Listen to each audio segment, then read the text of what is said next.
আল্লাহ রাসূল সাল্লাল্লাহু আলাইহি ওয়াসাল্লাম বলেন, যখন নিসফে শাবান তোমাদের সামনে উপনীত হবে, আসবে, তখন কুমু লাইলাহা সুমু ইয়াওমাহা, তোমরা এই দিনের বিশেষ দিনের রাতগুলিতে বেশি বেশি নামাজ পড়ো আর দিনগুলিতে তোমরা রোজা পালন করো। তাহলে এটা হলো নিসফে শাবান সম্পর্কে একটা হাদিস। এবার শুনেন আরো একটা হাদিস, ইবনে মাজাহ শরীফের 1390, ইন্নাল্লাহা লা ইয়াত্তালিউ ফি লাইলাতিন নিসফি মিন শাবান ফায়াগফিরু লিজামিই খালকিহি ইল্লা লিমুশরিকিন আও মুশাহিন। আল্লাহর হাবিব সাল্লাল্লাহু আলাইহি ওয়াসাল্লাম বলে শোনো, এই বিশেষ রাতে রব্বুল আলামিন আল্লাহ তাআলা দুনিয়ার দিকে দৃষ্টিপাত করে, তখন আল্লাহ তাআলা তার নিজ গুণে নিজ দয়ায় মানুষের জিন্দেগির সব গুনাহ খাতাগুলো ক্ষমা করে দেয়। সুবহানাল্লাহ। তাহলে আল্লাহ তাআলা এই দিনে প্রত্যেক মানুষের গুনাহ কি করে? নিজ গুণে ক্ষমা করে দেয়। ইল্লা লিমুশরিকিন আও মুশাহিন, তবে শোনো, দুই শ্রেণীর মানুষ রয়েছে যাদেরকে আল্লাহ তাআলা এই বিশেষ দিনেও ক্ষমা করে না। বলেন নাউযুবিল্লাহ। এটা হলো সাধারণ ক্ষমা, কথা বুঝতে হবে। আপনি রবের কাছে ক্ষমা চেয়েছেন, ক্ষমা করে দিয়েছে। শিরিক করেও যদি আবার তাওবা করে জীবনের জন্য শিরিক ছেড়ে দিয়ে ফিরে আসতে পারেন, ক্ষমা করে দিবেন। কবিরা গুনাহ করেছেন, বড় গুনাহ করেছেন, তাওবার মতো তাওবা করলে বান্দা আল্লাহ তাআলা সব গুনাহ ক্ষমা করে দেয়। তবে এই দিনটা হলো এমন, এই দিন বান্দা ক্ষমা চাওয়ার আগেই রব বান্দাকে ক্ষমা করে দেয়। তাহলে এই দিনটা কেমন বিশেষ দিন! রব নিজের দায়িত্বে আপনাকে ইচ্ছায় ক্ষমা করে দিবে, ক্ষমা চাওয়া লাগবে না। সুবহানাল্লাহ। কিন্তু এই বিশেষ দিনে যারা ক্ষমা পায় না তাদের মতো হতভাগা, চিন্তা করেন। আপনি যেন ক্ষমা পান, আল্লাহ যেন আপনাকে ক্ষমা করে দেয়, নিজেকে সেই উপযুক্ত করা। নিজেকে কি করা বলেন? যদি এই উপযুক্ত করতে পারেন তাহলে তো আপনি না চাইলেও রব আপনাকে ক্ষমা করে দিবে। আর যদি আপনি নিজেকে উপযুক্ত না করে মসজিদে এসে সারা রাত বসে থাকেন, কোনো লাভ হবে? ক্ষমা পাওয়ার জন্য হিংসা ছেড়ে দিতে হবে, শিরিক ছেড়ে দিতে হবে, আরো বিশেষ 5টা অন্যায় আছে, এটা বলবো, এগুলো ছেড়ে দিতে হবে। তাহলে এগুলো থেকে মুক্ত হয়ে তাওবা যদি করেন, হয়তো রব আপনাকে কি করবে? ক্ষমা করেও দিতে পারে। কিন্তু আপনি এই রাতে মসজিদে আসলেন, ক্ষমা পাওয়ার উপযোগী নিজেকে করলেন না, চিন্তাও করলেন না, জিলাপি খাওয়ার জন্য আসলেন, অথবা সবাই আসে আপনিও আসলেন, চলে গেলেন। অথবা অনেকে আছে সারা রাত কষ্ট করে ইবাদত করলো, নামাজ পড়লো, হায় হায় বান্দা আগের দিন ফজরের নামাজটাও পড়ে নাই, বান্দা পরের দিন জোহরের নামাজটাও পড়ে নাই, ইশারের নামাজটাও সে পড়ে নাই। এই বান্দার জন্য কথা হলো, আপনি যদি সারা জীবন আপনার প্রত্যেকটা রাত যদি শবে বরাত হয়, আপনার হায়াত যদি শত শত বছর হয়, আপনি এই শত শত বছরের প্রত্যেক রাত যদি শবে বরাতের আমল করেন, এই সবগুলো আমল এক পাল্লায় দিলে আপনার ওই একদিনের জোহর, একদিনের আসর, একদিনের ফজরের সমান হবে না। তাহলে আপনি শবে বরাতের ফজিলত নিতে আসলেন, তা আপনার মূল থলি তো খালি। থলি তো কি? তাহলে আপনি শবে বরাতে কিছু পাবেন? সহজ কথা, আপনার চালান, ওই যে বলছে আপনার চালান নাই, সুন্দর কথা, আপনার চালানই নাই, আপনি ব্যবসা করবেন কোত্থেকে? সম্মানিত মুসল্লিয়ান ইকরাম, আমরা সর্বপ্রথম মহান রব্বুল আলামিনের দরবারে প্রাণ ভরে শুকরিয়া আদায় করব, এজন্য যে তিনি আমাদেরকে দয়া করে, মায়া করে, ভালোবেসে দুনিয়ার সকল ব্যস্ততা থেকে পারেক করে আমাদের হায়াতকে দীর্ঘ করে আমাদেরকে সুস্থ রেখে তার ডাকে সাড়া দিয়ে মসজিদে আগে আগে সেই কিছু কথা বলার এবং শোনার সুযোগ করে দিয়েছেন। সেজন্য আমরা আমাদের হৃদয়ের সব আবেগ, অনুভূতি, ভালোবাসা উজাড় করে প্রাণ ভরে শুকরিয়া আদায় করি। আলহামদুলিল্লাহ। সম্মানিত উপস্থিতি, আল্লাহ তাআলা ভালো কাজ করার সুযোগ তাদেরকেই বেশি বেশি দিয়ে থাকেন যাদেরকে আল্লাহ তাআলা পছন্দ করেন। আল্লাহ তাআলা চান তুমি ভালো কাজ করো, আমার কাছেই থাকো। সেজন্য আল্লাহ তাআলা অনেক অসংখ্য মানুষের মধ্য থেকে আমাদের কিছু বান্দাকে পছন্দ করে এই জুমার দিন, পবিত্র দিনে সবার আগে মসজিদে আসার সুযোগ দিয়েছে। জন্য আরও একবার পড়ি আলহামদুলিল্লাহ। আল্লাহ তাআলা আমাদেরকে প্রত্যেক ভালো কাজেই এমন প্রথম সারিতে থাকার তৌফিক দিক, বলি আমিন।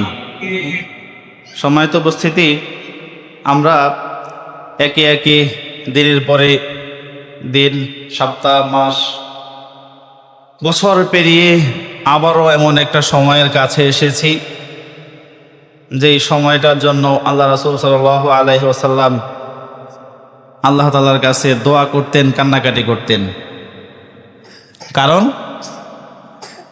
এই সুযোগটার জন্য আল্লাহ রাসূল কান্নাকাটি করতেন। এটা আমাদের জন্য বোঝা সহজ হবে। আমরা যারা নানান পেশায় কাজ করি, নানান প্রকৃতির মানুষ আছি, আমাদের প্রত্যেকের কাজের একটা সুবিধা আছে না নাই? তাহলে যারা ইবাদত করে, এই ইবাদতকারীদের জন্যও সুবিধাজনক কিছু সময় আছে, যে সময়ে অল্প ইবাদত করলেও প্রতিদান পাওয়া যাবে অনেক বেশি। আমাদের সেক্রেটারি সাহেবের দোকান আছে, জিজ্ঞাসা করে রমজান মাসে বেচা কিনা বেশি হয়, এজন্য ওই বছরের অন্য সময়ের কোনো ঘাটতি থাকলেও এটা রমজান মাসে পূরণ হয়, ঠিক না? আল্লাহু আকবার।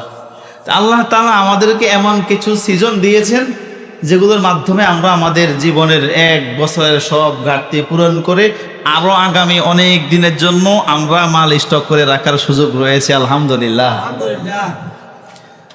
আশপাশে যাদের দোকান রয়েছে জিজ্ঞাসা করেন, সামনে রমজান মাসে যেই পণ্যটা বিক্রি বেশি হবে, খেজুর বিক্রি বেশি হবে, ঠিক আছে না? তারপরে ডাল বিক্রি বেশি হবে, কিছু কিছু জিনিস আছে এটা বিক্রি বেশি হবে, তেল বিক্রি বেশি হবে। তো তারা রমজান আসার অনেক আগেই এগুলাকে প্রস্তুত করে রাখে। তাহলে সিজনের আগে প্রস্তুতি পৃথিবীর সব কাজের আছে না নাই? আমরা এত হতভাগা বান্দা, একমাত্র আমরাই আমাদের পরকালের এই সুবর্ণ সুযোগের যে মৌসুম, সিজন আমাদের সামনে আসে, এই সিজনের জন্য উপযুক্ত প্রস্তুতি আমরা গ্রহণ করি না। প্রিয় ভাইয়েরা, তো এই জন্যই বললাম, যারা আবেদ, ইবাদত করে, তাদের জন্য এটা সুখবর যে আপনাদের জন্য সিজন আসতেছে। তাহলে এই আমরা প্রস্তুতি নিয়ে কি করি? অল্প সময়ে অনেক বেশি লাভবান করি, ব্যবসা করি। ঠিক যারা আল্লাহ তাআলার সাথে ব্যবসা করে, তাদের সিজন সামনে আসতেছে, তারা অল্প ইবাদত করবে, আল্লাহ তাআলা প্রতিদান হাজার কোটি গুণে বৃদ্ধি করে দিয়ে দিবেন। সম্মানিত ভাইয়েরা, তো এমন একটি বিশেষ দিনও আমাদের সামনে, এই শাবান মাস, ইবাদতের মৌসুম। এই মাসে ইবাদত আল্লাহ রাসূল সাল্লাল্লাহু আলাইহি ওয়াসাল্লাম বেশি বেশি করতেন। কেন? রমজানের প্রস্তুতিমূলক, রমজানের জন্য প্রস্তুতি হিসাবে শাবান মাসে আল্লাহ রাসূল বেশি বেশি কি করতেন? রোজা রাখতেন, বেশি বেশি নামাজ পড়তেন। কারণ কি? নামাজ বেশি বেশি পড়ে, রোজা বেশি বেশি রাখে, রমজানের জন্য প্রস্তুতি গ্রহণ করতেন। রমজানে যেন আমার রোজা রাখতে কষ্ট না হয়, রমজানে যেন আমার নামাজ পড়তে কষ্ট না হয়। যারা কষ্টের কাম করে দেখবেন করতে করতে করতে অভ্যস্ত হয়ে গিয়েছে। আপনি একদিন গিয়ে এটা করেন, আপনি অসুস্থ হয়ে যাবেন। ঠিক রমজান মাসে রাসূল বেশি ইবাদত করবে যেন সেটা কষ্ট হয়ে না যায়, সহনীয় করার জন্য আগের মাস থেকে ইবাদতকে বাড়িয়ে দিতেন। সুবহানাল্লাহ। তাহলে যাদের ইবাদতের ইচ্ছা আছে তাদের জন্য এটা কত বড় সুযোগ। প্রিয় ভাইয়েরা, তো এই মাস প্রস্তুতিমূলক, রমজানের জন্য মাস, এই মাস অনেক গুরুত্বপূর্ণ। আবার এই মাসের মধ্যে আল্লাহ তাআলা বিশেষ একটা সুবিধা, বিশেষ একটা পুরস্কার, সুবর্ণ সুযোগ আমাদেরকে দিয়েছেন। সেটা হলো লাইলাতুল নিসফি মিন শাবান, অর্থাৎ শবে বরাত। সবে বরাত এটা যদি আমরা বলি, এটার কোরআন হাদিসের পরিভাষা হলো লাইলাতুন নিসফি মিন শাবান। এটারই বাংলা অনেকে অনেকভাবে পরিভাষা এটা নিয়ে ওই ভাষা এই ভাষা করে সবে বরাত বলে। তো ওই ভিতরে কি আমরা না যাই, নাম এটা না থাকলেও এই রাতের সমর্থনে কোরআন হাদিসে বক্তব্য আছে। প্রিয় ভাইয়েরা, তো আল্লাহ রাসূল সাল্লাল্লাহু আলাইহি ওয়াসাল্লাম এই মাস যখন আসতেন, এই দিনগুলো সামনে আসতেন, তখন রোজা রাখতেন, ইবাদত বাড়িয়ে দিতেন এবং সবাইকে উদ্বুদ্ধ করতেন। বলে হাত্তাল মিজার, কোমরে গামছা বেঁধে আল্লাহ রাসূল নেমে যেতেন এবং সবাইকে ডাকতেন। অন্য দিনের তুলনায়, আর রাসূল সবসময় অ্যাক্টিভ ছিলেন, অন্য দিনের তুলনায় আরো বেশি অ্যাক্টিভ হয়ে যেতেন। রাসূল সাল্লাল্লাহু আলাইহি ওয়াসাল্লামের পালক পুত্র জায়েদ, উসামা ইবনে জায়েদ, সে এত বেশি মহব্বত করতেন রাসূল সাল্লাল্লাহু আলাইহি ওয়াসাল্লাম। এই জায়েদের ছেলে হলো উসামা, নাতি। তাহলে উসামাকে আল্লাহ রাসূল নাতি হিসাবে মহব্বত করতেন। হাসান হোসাইন ছিল না, তখন উসামাকে কি করতেন? বেশি মহব্বত করতেন। তারপরে এই ওসামাকে আল্লাহ রাসূল সাল্লাল্লাহু আলাইহি ওয়াসাল্লাম তুলনামূলক অন্য সাহাবীর থেকে প্রাধান্য দিতেন, দিন তাকওয়া সব কিছু বিবেচনা করে। এবার জায়েদ, রাসূল সাল্লাল্লাহু আলাইহি ওয়াসাল্লাম ওসামা ইবনে জায়েদ বেশি বেশি জিজ্ঞাসা করতেন। অনেক সাহাবা একরাম কোনো প্রশ্নের যদি প্রয়োজন হতো, এটা রাসূলকে জিজ্ঞাসা করবে কিনা একটু ভয় পেত, সাহস পেত না, তখন ওসামা ইবনে জায়েদকে পাঠাই দিত, যাও তুমি জিজ্ঞাসা করো। কারণ আমরা যখন আমাদের বড় কারো কাছে কোনো খবর পৌঁছাতে চাই, খবর করি কাকে নিয়ে যাওয়া যায় অথবা কার মাধ্যমে পাঠানো যায়, ঠিক না? আল্লাহু আকবার। আল্লাহ রাসূল সাল্লাল্লাহু আলাইহি ওয়াসাল্লামের কাছেও ওসামা ইবনে জায়েদকে এরকম পাঠাতেন। তো একবার ওসামা ইবনে জায়েদ আল্লাহ রাসূলের সাথে বেশি কথা বলতেন। একবার জিজ্ঞাসা করে, কুলতু, বলে আমি বলছি। ওসামা ইবনে জায়েদ কি বলে? আমি বলছি আল্লাহ রাসূলকে, ইয়া রাসূলুল্লাহ, ওগো আল্লাহর রাসূল, লাম আরাকা তাসুমু শাহরাম মিনাশ শুহুরি মা তাসুমু মিন শাবান। বলে অন্য যত মাস রয়েছে আর কোন মাসে আপনাকে এত বেশি রোজা রাখতে আমি দেখি না। যত মাস রয়েছে, রমজান তো ফরজ, এটা তো আছেই, এছাড়া বাকি আর কোন মাসে এত বেশি রোজা রাখতে আমি দেখি না। বলে এটা কেন? আপনি এই রোজাটা কেন রাখেন? অন্য মাসে দেখা যায় না, এই মাসে কেন এত বেশি রাখেন? রাসূল বলে, ক্বালা যালিকা শাহরুন ইয়াগফুরুন নাসু আনহু বাইনা রজবিন ওয়া শাবান। বলে শোনো, শাবান এবং রজবের মাঝখানে এই মাসটা হলো এমন যে মাসটা সম্পর্কে মানুষেরা বেশিরভাগই থাকে গাফেল, অমনোযোগী। এই মাসটা সম্পর্কে মানুষ গাফেল থাকে, কিন্তু শোনো এটার মধ্যে কি বিশেষত্ব আছে? বলে হুয়া শাহরুন তুরফাউ ফীহিল আমালু ইলা রাব্বিল আলামিন। মানুষরা গাফেল হয়ে থাকে, কিন্তু এই মাস হলো এমন গুরুত্বপূর্ণ মাস যেই মাসে বান্দার আমলগুলো রবের কাছে পৌঁছানো হয়। সুবহানাল্লাহ। এই মাসে আমাদের আমলগুলো রবের কাছে পৌঁছানো হবে। বলে ফাউহিব্বু আন ইউরফা আমালি ওয়া আনা সাইমুন। এই মাসে যখন আমলগুলো রবের কাছে যাবে, আমি চাই, আমি এটা আশা করি, আমার আমলগুলো আমার রবের কাছে যাবে এমন অবস্থায় আমি রোজা রেখেছি, রোজা অবস্থায় যেন আমার আমলগুলো রবের কাছে যায়। বলে এজন্যই আমি এই মাসে বেশি বেশি রোজা রাখি। তাহলে এই মাসে আমাদের আমলগুলো রবের কাছে পৌঁছানো হবে। সুতরাং এমন অবস্থা যদি আমার আমলটা রবের কাছে যায় যে আমি রোজাদার, রব কেমন খুশি হবে? কারণ দুনিয়ার যত আমল আছে তার জন্য এক একটা প্রতিদান, পুরস্কার ঘোষণা করা আছে রবের পক্ষ থেকে। তবে রোজাটা এমন বলে এই রোজার প্রতিদান স্বয়ং আমি রব নিজেই। সুবহানাল্লাহ। রোজাদারের সাথে রব সাক্ষাৎ করবে। যাদের যাদের সাথে রব কি করবে? সাক্ষাৎ করবে। মনে রাখবেন, আল্লাহ তাআলার সাথে কিন্তু সাক্ষাৎ সবাই পাবে না। কেউ পাবে প্রতিদিন, কেউ পাবে মাসে একবার, কেউ সপ্তাহে একবার, কেউ বছরে একবার, কেউ যুগে একবার, কেউ শতাব্দীতে একবার, কেউ জীবনে একবার। জান্নাতীরা যার আমল যেমন তার সাথে সাক্ষাৎ। আল্লাহু আকবার। বিশেষভাবে যাদের সাথে রব সাক্ষাৎ করবে এদের মধ্যে প্রধানত অন্যতম হলো এই রোজাদার ব্যক্তি। সুবহানাল্লাহ। এজন্যই রব খুশি হয়। আল্লাহ রাসূল সাল্লাল্লাহু আলাইহি সাল্লাম এই জন্য চাইতেন যে আমার আমলগুলো যেন রবের কাছে যায়, সেটা কোন অবস্থায়? রোজা অবস্থায়। আল্লাহ রাসূল সাল্লাল্লাহু আলাইহি ওয়াসাল্লাম বলেন, যখন নিসফে শাবান তোমাদের সামনে উপনীত হবে, আসবে, তখন কুমু লাইলাহা সুমু ইয়াওমাহা, তোমরা এই দিনের, বিশেষ দিনের রাতগুলিতে বেশি বেশি নামাজ পড়ো আর দিনগুলিতে তোমরা রোজা পালন করো।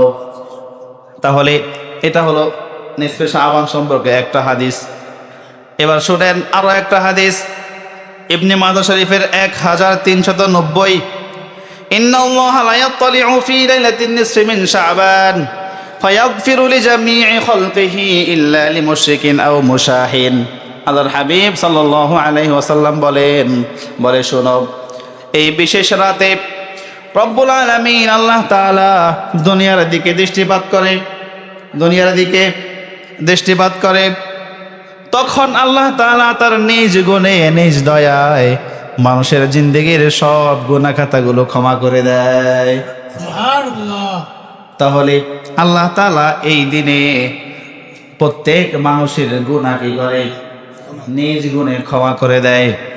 ইল্লা লিমুশরিকিন আও মুশাহিন, তবে শোনো, দুই শ্রেণীর মানুষ এমন রয়েছে যাদেরকে আল্লাহ তাআলা এই বিশেষ দিনেও ক্ষমা করে না। বলেন নাউযুবিল্লাহ। এটা হলো সাধারণ ক্ষমা। কথা বুঝতে হবে, আপনি রবের কাছে ক্ষমা চেয়েছেন, ক্ষমা করে দিয়েছে।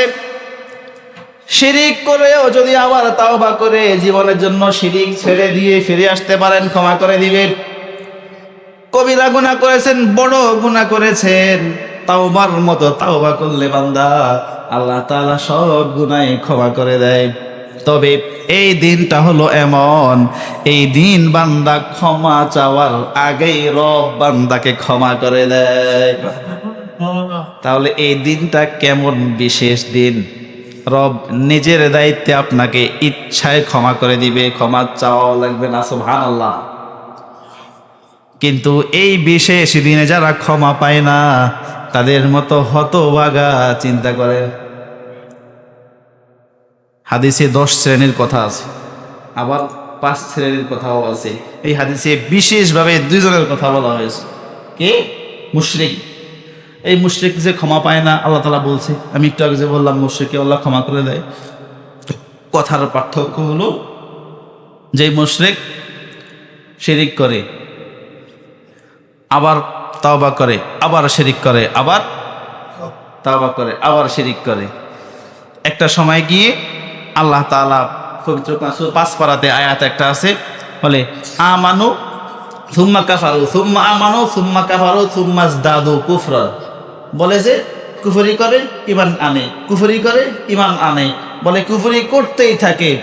কয় লাম ইয়াকুনিল্লাহু লিয়াগফিরা লাহুম, তাদের জন্য কোনো ক্ষমাই নাই। তাহলে এটা হলো এমন। তো আপনি ভুলবশত করে ফেলেছেন একটা সময়, তাওবা করেছেন, আর জীবনে শিরকের কাছে আপনি যান না, আল্লাহ আপনাকে ক্ষমা করে দিবে। আচ্ছা, তাহলে এই যে 2 জন মানুষ এমন, ইল্লা লিমুশরিকিন আও মুশাহিন, একজন হলো মুশরিক, আর একজন হলো হিংসুক, যে অন্যকে হিংসা করে। নাউযুবিল্লাহি মিন যালিক। এরা আল্লাহর সাধারণ ক্ষমা পাবে না। একটু চিন্তা করেন, এই ক্ষমাটা সবার জন্য উন্মুক্ত, সবার জন্য। আজকে আপনাদের এখানে একজন নেতা আসছে রিলিফের মাল দেওয়ার জন্য, সাদা কালা ধনী গরিব, তারপরে দলের বাহিরে যারা আছে সবাইকে সমানভাবে দিয়ে দিয়েছে। আসলে কোনো কার্ড নাই, কোনো কিছুই নাই, ঠিক না? কিন্তু এখান থেকে 2 জন মানুষকে ধাক্কা দিয়ে ফেলে দিয়েছে। অবস্থাটা কেমন? আল্লাহ তাআলার নিজ গুণে কারোর দিকে তাকান না, ক্ষমা করে দেন। যে হিংসুক, যে শিরিক করে, তাকে আল্লাহ এই সাধারণ ক্ষমার বাহিরে রেখেছেন। এই 2 জন মানুষ কত নিকৃষ্ট! আল্লাহ আমাদের সবাইকে তুমি এই পাপ থেকে হেফাজত করো, সবাই বলি আমিন। তাহলে হিংসা কত ভয়ঙ্কর জিনিস! আপনাদেরকে হাদিস শুনিয়েছিলাম, হিংসা হলো শয়তানের হাতিয়ার। শয়তানের হাতিয়ার 3টি। বলেন কয়টি? 1 নাম্বার হিংসা, 2 নাম্বার শিরিক, তিন নাম্বার বিদআত। তিন নাম্বার কি? হিংসা এমন একটা জিনিস, আপনি আমল করবেন তো আপনার আমলটা তিলে তিলে তিলে তিলে তিলে তিলে শেষ হয়ে যাবে, নষ্ট হয়ে যাবে। আপনার কষ্টে অর্জিত আমলের সওয়াবগুলো ফায়দা নেবে আরেকজন, যাকে হিংসা করেছেন, যাকে গীবত করেছেন, তার আমল নামায় চলে যাবে। শিরিক এমন একটা কাজ, আজীবন কষ্ট করেছেন, মৃত্যুর আগে শিরিক করেছেন, শিরিক অবস্থায় মৃত্যুবরণ করেছেন, আপনার জিন্দেগির সব কিছু শেষ। এই শিরিককারী যদি তাওবা না করে ক্ষমা না নিয়ে যায়, চিরস্থায়ী জাহান্নামী হয়ে যাবে, নাউযুবিল্লাহ। এই জন্য শয়তান এগুলাকে বেছে নিয়েছে, আপনাকে এগুলাতে ফালানোর জন্য সে সর্বাত্মক চেষ্টা করে। তিন নম্বরে কি? বিদআত। বিদআত এমন একটা জিনিস যেটাকে মানুষ সওয়াব মনে করে। তাহলে কোনো একটা অন্যায় যখন করে সে ভাবে যে এটা আমার অন্যায় হয়েছে, কখনো সে তাওবা করতেও পারে। কিন্তু বেদাতটা এমন জিনিস, সে করে আর মনে করে আমার সওয়াব হচ্ছে, করে আর মনে করে আমার কি সওয়াব হচ্ছে। কত ভয়ঙ্কর! আপনি বুঝবেন না যে আমার গুনাহ হচ্ছে। তো শয়তান এই তিন ফাঁদে ফেলে, এটা শয়তানের পাতানো ফাঁদ, মানুষকে জাহান্নামের দিকে নিয়ে যায়, নাউযুবিল্লাহ। সম্মানিত ভাইয়েরা, হিংসার অনেক ভয়াবহতা আছে। আমাদের সুযোগ হলে ইনশাআল্লাহ আমরা অন্য সময় এগুলো আমরা বলবো ইনশাআল্লাহ। তাহলে আমরা বলছিলাম কি, লাইলাতুন নিসফি মিন শাবান। তো এই শাবানের অবশ্যই আমরা দুইটা হাদিস থেকে পেলাম কি গুরুত্ব। একটা হলো আল্লাহ তাআলা ক্ষমা করে দিবে, বলেন, একটা হলো আল্লাহ তাআলা ক্ষমা করে দিবে, আর একটা হলো আল্লাহ রাসূল সাল্লাল্লাহু আলাইহি ওয়াসাল্লাম বলেছেন, রাতে আমল করো, নামাজ পড়ো, দিনে রোজা রাখো। তাহলে এই রাতের গুরুত্ব আছে না নাই? কথা বলে নাই, রাতের গুরুত্ব আছে না নাই? তাহলে একদল যে বলে এই রাত বলতেই কিছু নাই, আবার আরেক দল কি করে, একটু আগ বাড়ায়া আবার উল্টা পাল্টা কত কাজ যোগ করে হই হুল্লো একেবারে আমদানি কি বলে, একেবারে ওই বাজার মিলাই ফেলে, ঠিক না? আলোক সজ্জা করে একদম পুরুষ করে ফেলে। তাহলে বাড়াবাড়িও আছে, ছাড়াছাড়িও। আমরা বাড়াবাড়ির দিকেও যাব না, ছাড়াছাড়ির দিকেও যাব না। এই দিনের গুরুত্ব, এই দিবসের গুরুত্ব অবশ্যই রয়েছে, তবে আমাদেরকে মনে রাখতে হবে এই দিবসের মাপকাঠি হলো এতটুকু, রাসূল বলেছে যেতটুকু। রাসূল বলেছে, আল্লাহ রাসূল বলেছে আপনাকে আল্লাহ ক্ষমা করে দিবে এই রাতে। তাহলে আপনার করণীয় হলো আপনি যেন ক্ষমা পান, আল্লাহ যেন আপনাকে ক্ষমা করে দেয়, নিজেকে সেই উপযুক্ত করা। নিজেকে কি করা বলেন? যদি এই উপযুক্ত করতে পারেন তাহলে তো আপনি না চাইলেও রব আপনাকে ক্ষমা করে দিবে। আর যদি আপনি নিজেকে উপযুক্ত না করে মসজিদে এসে সারা রাত বসে থাকেন, কোনো লাভ হবে? ক্ষমা পাওয়ার জন্য হিংসা ছেড়ে দিতে হবে, শিরিক ছেড়ে দিতে হবে, আরো বিশেষ 5টা অন্যায় আছে, এটা বলবো, এগুলো ছেড়ে দিতে হবে। তাহলে এগুলো থেকে মুক্ত হয়ে তাওবা যদি করেন, হয়তো রব আপনাকে কি করবে, ক্ষমা করেও দিতে পারে। কিন্তু আপনি এই রাতে মসজিদে আসলেন, ক্ষমা পাওয়ার উপযোগী নিজেকে করলেন না, চিন্তাও করলেন না, জিলাপি খাওয়ার জন্য আসলেন, অথবা সবাই আসে আপনিও আসলেন, চলে গেলেন।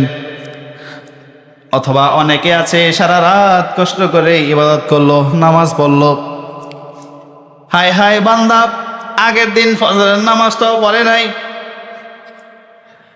বান্দা পরের দিন জোহরের নামাজটাও পড়ে নাই, ইশারের নামাজটাও সে পড়ে নাই। এই বান্দার জন্য কথা হলো, আপনি যদি সারা জীবন আপনার প্রত্যেকটা রাত যদি শবে বরাত হয়, আপনার হায়াত যদি শত শত বছর হয়, আপনি এই শত শত বছরের প্রত্যেক রাত যদি শবে বরাতের আমল করেন, এই সবগুলো আমল এক পাল্লায় দিলে আপনার ওই একদিনের জোহর, একদিনের আসর, একদিনের ফজরের সমান হবে না। তাহলে আপনি শবে বরাতের ফজিলত নিতে আসলেন, তা আপনার মূল থলি তো খালি, থলি তো কি? তাহলে আপনি শবে বরাতে কিছু পাবেন? সহজ কথা, আপনার চালান, ওই যে বলছে আপনার চালান নাই, সুন্দর কথা, আপনার চালানই নাই, আপনি ব্যবসা করবেন কোত্থেকে? এই লোকের অবস্থা হলো এমন, আপনাদের তো লক্ষ্মীপুরে সব চাইতে পরিচিত ব্যবসা হইল স্থানীয় ব্যবসা আর কি, যেটা মানে এখান থেকে রপ্তানি হয়, মানে লক্ষ্মীপুরের সম্পদ, সেটা হলো কি বলেন? সুপারি। সেটা কি? সুপারি। তা আপনার দাদি আপনাকে টাকা দিয়েছে 100, বলেছে যাও আজকে বাজারে গিয়ে তুমি আমার জন্য 100 টাকার কি করো, সুপারি কিনে নিয়ে আসো। তো যখন কেউ বেশি টাকার সুপারি নেয় অথবা সুপারি নেওয়ার পরে দেখেন যে অল্প কিছু সুপারি আছে, অনেক সময় যাও তোমাকে এটা বাড়তে দিলাম, এটা করে কি করে না? অনেকগুলো নেওয়ার পরে কিছু বাড়তে দিয়ে দেয় না? এটা অনেক ব্যবসায়ীরা তো করে, কি বলেন, করে না? করে না? বাড়িতে আসার পরে দাদি দেখলো যে 100 টাকার সুপারি আসছে 20টা, সাথে আরো 5টা আসছে ফ্রি। এখন দাদি বলল, বেটা তুই তো বোকা, তুই 100 টাকার নাই 5টা নিয়ে চলে আসতি। তা আপনি 100 টাকার না কিনলে আপনাকে ওই 5টা সুপারি দিবে? বলেন, আপনি যদি 100 টাকার সুপারি না কিনেন আপনাকে ওই 5টা সুপারি দিবে? আপনি যদি নিজেকে ক্ষমার উপযোগী করেই না আসেন, ক্ষমা আপনি পাবেন?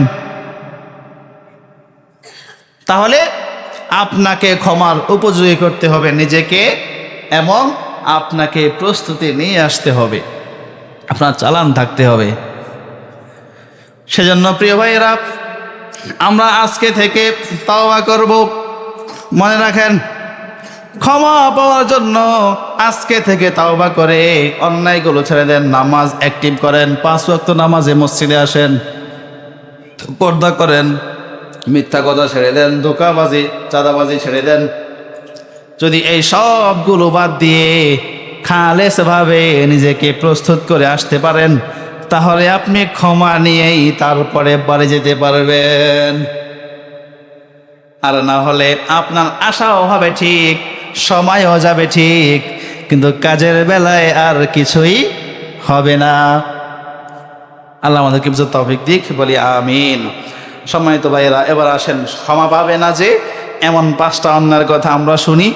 এই শোনার আগে নিয়ত করেন এটা শুনবো, সাথে সাথে আস্তাগফিরুল্লাহ পড়বো, আর জীবনে করব না বলে নিয়ত করব, এবং এই নিয়তের উপরে অটল থাকবো। বলেন ইনশাআল্লাহ। 1 নম্বর অন্যায় হলো সম্পর্ক ছিন্নকারীকে রব ক্ষমা করবে না। আত্মীয়তার সম্পর্ক ছিন্নকারী, হায় হায়, দূর আত্মীয় তো অনেক দূরে, বাবা মাকেও পরিচয় দেয় না, ভাই ভাইকে পরিচয় দেয় না, এরকম অবস্থা আমাদের সমাজে আছে কি নাই? আল্লাহ তাআলা সম্পর্ক ছিন্নকারীকে এত অপছন্দ করে, বলে এই দিন হলো সাধারণ ক্ষমার দিন, উন্মুক্ত ক্ষমা, সবাইকে আমভাবে ক্ষমা, কিন্তু এই বিশেষ দিনেও রব এই বান্দাকে ক্ষমা করবে না। এই জন্য যাদের বাবা মার সাথে সম্পর্ক খারাপ আছে আজকে গিয়ে মাপ চাবেন, ভাইয়ের সাথে সম্পর্ক খারাপ আছে আজকে গিয়ে মাপ চাবেন, প্রতিবেশীর সাথে সম্পর্ক খারাপ আছে আজকে গিয়ে ক্ষমা চাবেন। পারবেন না ইনশাআল্লাহ? এটা কেন?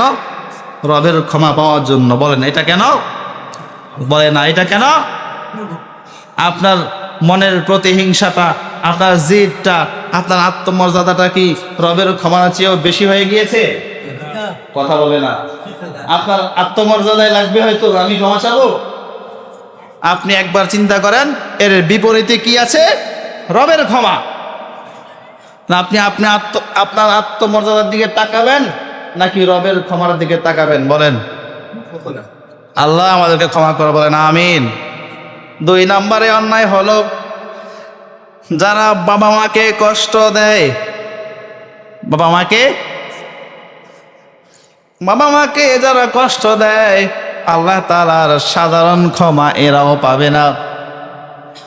বাবা মা যদি অন্যায়ের কোনো আদেশ না করে, বাবা মার কথা আপনাকে শুনতে হবে, তাদের খেদমত করতে হবে, দেখাশোনা করতে হবে। সামনে রমজান আসে, রমজান মাসে তো বিশেষ একটা বদদুয়া আল্লাহর রাসূল করেছিলেন। জিবরাইল বলেছিল, এই রমজান পেয়ে যারা নিজের গুনাহ ক্ষমা করাইতে পারে না, তারা ধ্বংস হয়ে যাক। আল্লাহ রাসূল বলেছে আমিন, নাউযুবিল্লাহ। 3টা দোয়ার মধ্যে বিশেষ দোয়া হলো তারা বাবা মাকে পেয়ে বাবা মার খেদমত করে নাই, মনে কষ্ট দিয়েছে, ক্ষমা নিতে পারে নাই, বলে এদেরকেও আল্লাহ তাআলা যেন ক্ষমা না করে। আল্লাহ রাসূল বলেছে আমিন, নাউযুবিল্লাহ। তাহলে বাবা মাকে খেদমত না করলে আপনারে সরাসরি বদদোয়া করেছে কে? রাসূল। একটু ভাবেন। এজন্য বাবা মাকে যদি কেউ কষ্ট দিয়ে থাকে ক্ষমা চেতে হবে, যদি আল্লাহর ক্ষমা আপনাকে পেতে হয়। মনে মনে প্রস্তুতি দেন যে আমার কোনো আচরণ আছে, যে আমার বাবা মা কষ্ট পেয়ে থাকে, ইনশাল্লাহ আজকে গিয়ে হাতটা ধরে আমার ভুল হয়েছে, আর কখনো হবে না। আপনার বাবা মা কি পরিমাণ খুশি হয়ে যায় দেখেন না। আল্লাহ আমাদেরকে তৌফিক দাও, বলেন আমিন। 3 নম্বরে আল্লাহ তাআলা ক্ষমা করবে না যে হারাম ভক্ষণ করে। তাহলে হারাম ভক্ষণ করা যাবে না। 4 নম্বরে মদখোর, সংক্ষেপে বলে ফেলতেছি সময় কম। 4 নম্বরে হলো যে মদ খায়, এই লোককেও আল্লাহ তাআলা ক্ষমা করবে না। আমি আশা করব আমাদের এখানে এমন কেউ নাই, আল্লাহ কবুল করুক। যদি কেউ থেকেও থাকেন, আপনি জানেন আজকে থেকে যদি তাওবা করতে না পারেন, তাহলে সবে কদর কেন, সবে বরাত কেন, আপনাকে পৃথিবীর কেউ রব ক্ষমা না করা লাগি ক্ষমা করাতে পারবে। তাহলে রবের ক্ষমা পাওয়ার জন্য এই জাগতিক সামান্য এই জিনিসগুলো ছাড়তে হবে। 5 নম্বরে যে লোক অহংকার বশত টাকনুর নিচে কাপড় পরে, অহংকার বশত টাকনুর নিচে কাপড় পরে, এই লোকের উপরেও আল্লাহ তাআলা এত বেশি রাগান্বিত হয়, সাধারণ ক্ষমা সবার জন্য মুক্ত থাকলেও এই বান্দাকে আল্লাহ ক্ষমা করবে না। এই জন্য টাকনুর নিচে কেউ কখনো পোশাক পরবেন, বলেন টাকনুর নিচে কেউ কখনো পোশাক পরবেন। অনেকের দেখা যায় নামাজে দাঁড়ানোর পরেও এমন টাকনুর নিচে পোশাক থাকে, আছে না নাই? একটু খেয়াল করবেন প্রিয় ভাইয়েরা, আপনার সামান্য একটু বেখেয়ালিতে আপনি টাকনুর নিচে পড়লে আপনার কয় কোটি টাকার লাভ হবে। আর যদি পড়েন তাহলে কি ক্ষতি হবে? কিন্তু পার্থক্য তো আপনার মধ্যে বিশাল হয়ে যাবে। রব বলে এই লোককে আমি ক্ষমাই করব না। হায় হায়, তা আপনি টাকনুর নিচে পড়ে আমাকে বোঝান যে আপনি কত কত কোটি টাকার লাভ করেছেন, কি লাভে আপনি এটা করেছেন। অনেক সুন্দর দেখা যায়, অনেক সুন্দর দেখা যায়। প্রিয় ভাইয়েরা, আল্লাহ তাআলা আমাদেরকে এগুলা থেকে বেঁচে থাকার তৌফিক দিক, বলি আমিন। যদি এগুলো ছাড়তে পারি তবে এই রাতের ক্ষমা আমরা পাবো, আর না হলে আর কোনো সুযোগ। এই রাতে আমরা কেউ বাড়াবাড়ি করব না, বাজি ফোটাবো না, আলোক সজ্জা করব না। হ্যাঁ, যদি কোনো দোয়ার আয়োজনের কারণে কিছু মেহমানদারির ব্যবস্থা করা হয় এটা গ্রহণ করব, তবে শুধুই এটা খাওয়ার জন্য আমরা মসজিদে আসবো না। বলেন কেন আসবো? নামাজ পড়ার জন্য, ক্ষমা চাওয়ার জন্য। বলেন কেন আসবো? নামাজ পড়ার জন্য, ক্ষমা চাওয়ার জন্য। প্রচলিত কিছু কুসংস্কার ভালো করে মনোযোগ দেন। বলে এই রাতে যদি কেউ গোসল করে, গোসল করে যদি এই কাপড়গুলোকে লটকে রাখে, যে এই পানি কাপড় থেকে পড়বে, প্রত্যেক ফোঁটা পানির সাথে সাথে এই লোকের গুনাহগুলো ঝরে যাবে। কেউ সুবহানাল্লাহ কইতেছি কিনা আমি দেখি না, মাশাআল্লাহ কয় নাই, তাইলে সচেতন আছে বোঝা যায়। এত সুবর্ণ সুযোগ যদি থাকতো, মিয়া মাদ্রাসায় এত বছর পড়লাম, পাইলাম না কোনোদিন, তাইলে তো হাওলাত করে কাপড় চোপড় আইনাও, কি জ্যাকেট, কি জুব্বা, কি পাগড়ি, কি টুপি, কি লুঙ্গি, হাফ প্যান্ট, শর্ট প্যান্ট যা আছে সব বিনে শুকায় এরকম লটকাই দিতাম। কিরে ভাই, এত সুযোগ যদি থাকে আমি কাপড় লটকাই দিব, পানি ঝরবে আর গুণা ঝরবে, পানি ঝরবে আর গুণা ঝরবে। কি আশ্চর্য কথাবার্তা না? এগুলো সব মানুষের বানানো কথা, এইগুলো বিশ্বাস করা যাবে? একটা প্রশ্নের উত্তর দিয়ে দেই, খেয়াল করেন। অনেকে আবার মাঝে মধ্যে বলে যে আমরা আগে তো এই কথা কখনো শুনি নাই, আগে তো মুরব্বীরা এগুলো বলছে, এগুলো কি ভুল, এগুলো কি মিথ্যা? আপনার প্রশ্নের সহজ উত্তর, আজ থেকে 20 বছর আগে, 30 বছর আগে লক্ষ্মীপুর জেলার সব গ্রামে গ্রামে কি কারেন্ট ছিল? আমার কথা উত্তর দিবেন। লক্ষ্মীপুর জেলার সব জায়গায় কারেন্ট ছিল? ছিল না। আজকে আসে না নাই? তাহলে 30 বছর আগে কি পৃথিবীতে কারেন্ট ছিল না? ছিল না, বুঝে বলছে না। 30 বছর আগে কি কারেন্ট ছিল না? কিন্তু সব জায়গায় দেওয়ার মতো সক্ষমতা ছিল। এটাই হলো কথা। তাহলে এই কথাগুলো কোরআন হাদিসের কথা, এই কথাগুলোই আগেও ছিল, আপনার কান পর্যন্ত পৌঁছানোর মতো মানুষ সমাজে কম ছিল। আপনি দেখেন আপনার এলাকায় এখন আলেম কয়জন, 20 বছর আগে কি এগুলা ছিল? সহজ উত্তর। তো আপনি আলেম যাচাই করবেন উনি ভালো কিনা, উনি কথা কোরআন হাদিসের রেফারেন্স দিয়ে দলিল দিয়ে বলে কিনা। যদি বলে থাকে আপনার মতের বিরুদ্ধে যায়, আপনি সালান্ডার। কথা ঠিক? আপনার বাপদাদা করেছে, আপনার কেন করতে হবে? আপনার বাপদাদা গুনাহ করেছে, কি আপনার বাপদাদা সব কি ভালো করেছে নাকি গুনাহ করে নাই? তো ওইটাও আপনি করবেন। যেটা না বুঝে করেছে আল্লাহ আমাদেরকে ক্ষমা করুক, বলেন আমিন। তা আপনি কি সেই ভুল করতে যাবেন? আল্লাহ আমাদেরকে সঠিক বুঝ দিক, বলেন আমিন। এটা বলে দিলাম। শবে বরাতের নামাজ কয় রাকাত? শবে বরাতের নামাজ এর কোন সূরা, কোন নিয়ত, এগুলো জিজ্ঞাসা করে অনেকে। বলেন শবে বরাতের নির্ধারিত কোনো নামাজ নাই। শবে বরাতের নির্ধারিত কোনো পদ্ধতি অবলম্বন করে কোনো নামাজ, সাধারণ আপনি যেরকম তাহাজ্জুদ নামাজ পড়েন 2 রাকাত 2 রাকাত, নফল নামাজ পড়েন 2 রাকাত 2 রাকাত, আল্লাহর সন্তুষ্টির জন্য যে সূরা যে কেরাত দিয়ে পড়েন এটাই নামাজ। তার নির্ধারিত কোন সিস্টেমে নিয়মে ওই সূরা এই সূরা অমুক তমুক এরকম কোন নামাজ নাই। এরপরে আসেন প্রিয় ভাইয়েরা, এই রাতে আপনি আসবেন শুধু ক্ষমা নেয়ার জন্য, কিন্তু যে মুমিন বান্দা তার জন্য, যে আবেদ আল্লাহকে খুশি রাখতে চায় তার জন্য প্রত্যেক রাতই হয়ে যাবে শবে বরাত। সে একদিন শবে বরাত খোঁজা লাগবে না।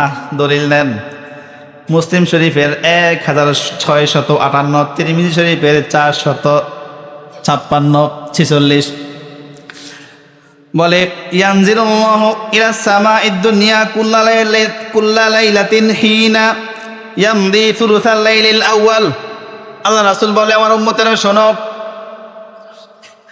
প্রত্যেক রাতের যখন 1/3 চলে যায় তখন রব আসমানের প্রথম আসমানে, মানে উপরের থেকে সর্বশেষ আসমান, আমাদের এই দিক থেকে প্রথম আসমানে কে আসে? রব কে আসে? আল্লাহ রাসূল বলে শুধু আসে নাকি, শোনো এসে কি করে? ফায়াকুলু আনাল মালিকু আনাল মালিকু, এসে বলে আমি তো মালিক, আমি তো বাদশাহ। আল্লাহু আকবার। বলে আমি তো মালিক, আমি তো বাদশাহ। মান যাল্লাযী ইয়াদউনি ফাস্তাজিব লাহু, বলে আসো, কে আছো আমাকে ডাকবে, আমি তার ডাকে সাড়া দিব। আল্লাহ বলে মান যাল্লাযী ইয়াসআলুনি ফাতিয়াহু, কে আছো আমার কাছে চাবে, যা চাবে আমি তাকে যা চাবে সব কিছু দিয়ে দিব। আল্লাহ তাআলা আরো বলে মান যাল্লাযী ইস্তাগফিরুনি ফাগফির লাহু, কে আছো আমার কাছে ইস্তেগফার করবে, আমার কাছে ক্ষমা চাবে, আমি তাকেও ক্ষমা করে দিব। কতগুলো কথা বলে দেখেন। এবার বলে আল্লাহ রাসূল ফালা ইয়াজালু কাযালিকা হাত্তা ইউদি আল ফাজর, বলে এই যে রব ডাকে আমি মালিক, আমি ক্ষমা করে দিব, তোমার ডাকে সাড়া দিব, বলে যা চাও আমি সব দিয়ে দিব। রব এভাবে ডাকতে থাকে, ডাকতেই থাকে যতক্ষণ না মুয়াজ্জিন ফজরের আজান দেয়, অতক্ষণই প্রত্যেক রাত রব আপনাকে ডাকতে থাকে। তাহলে আপনি বছরে একদিন মসজিদে আইসা রবের ডাক সাড়া দিতে মন চাইল, তাহলে যদি আপনি প্রতিদিন এভাবে আসেন, রব তো আপনাকে প্রতিদিন ডাকে। এই দিনে তো আপনার সাথে 30 জন এসেছে, আরেকদিন শুধুই আপনি এসেছেন, সুবহানাল্লাহ। কথা বুঝেন নাই? আজকে আপনার সাথে রবকে ডাকে 30 জন, যদিও কোনো সমস্যা নাই, এটা বুঝতে হবে। রবকে হাজার হাজার মানুষ ডাকলেও রব খুশি, তবে বোঝানোর উদ্দেশ্য হলো এটা আজকে আপনার সাথে ডাকার মতো লোক আছে, আরেকদিন আপনার সাথে ডাকার মতো লোক নাই, আপনি একা। চিন্তা করেন তো, রব যদি তাকায় শুধু আপনাকে একা দেখবে, সুবহানাল্লাহ, অবস্থাটা কি হবে? এই সুযোগগুলা গ্রহণ করেন। আল্লাহ আমাদেরকে তাওফিক দাও, বলেন আমিন। এজন্য আমরা সবাই ইনশাআল্লাহ এই রাতে বাড়াবাড়িও করব না, ছাড়াছাড়িও করব না, ক্ষমা নেয়ার উপযোগী নিজেদেরকে করব। আমরা আল্লাহ তাআলার কাছে ক্ষমা চাবো, আল্লাহ তাআলা যেন এই রাতের বিশেষ ফজিলত দিয়ে আমাদেরকে ক্ষমা করে দেয়, বলেন আমিন। আমরা এই দিনে রোজা রাখবো, বলেন রোজা। সোমবার দিবাগত রাত, সোমবার দিবাগত রাত মাগরিবের আজান দেবে, শুরু হবে, আবার পরের দিন মাগরিবে গিয়ে শেষ হবে। তাহলে রাতভর ইবাদত করব, দিনভর রোজা রাখবো, বলেন ইনশা। এগুলো হল এই রাতের বিশেষ কাজ, ফজিলত। এছাড়াও এই রাতে বেশি বেশি রোজা রাখবো, যেমন 13, 14, 15 তো রাসূল এমনি রোজা রাখতেন প্রত্যেক আরবি মাসের, আবার সোমবার বৃহস্পতিবার রাখতেন। তারপরে এখানে আবার আছে বাড়তি কি, এই যে শবে বরাত, আর এই শাবান মাসে রাসূল এমনিতেই বেশি বেশি রোজা রাখতেন, আপনাদেরকে হাদিস শুনাইলাম। তাহলে এই মাসটা জুড়েই ইবাদত, এই মাসটা জুড়েই কেন? রমজানের জন্য প্রস্তুতিমূলক, রমজানের জন্য প্রস্তুতিমূলক। আরও বিশেষ কিছু প্রস্তুতি আছে যেগুলো আমরা অবলম্বন করতে পারলে আমরা আশা করতে পারবো যে ইনশাআল্লাহ রমজানের রহমত, বরকত, নাজাত, মাগফিরাত যত কিছু আছে এই সব কিছু আমরা অর্জন করতে পারবো ইনশাআল্লাহ।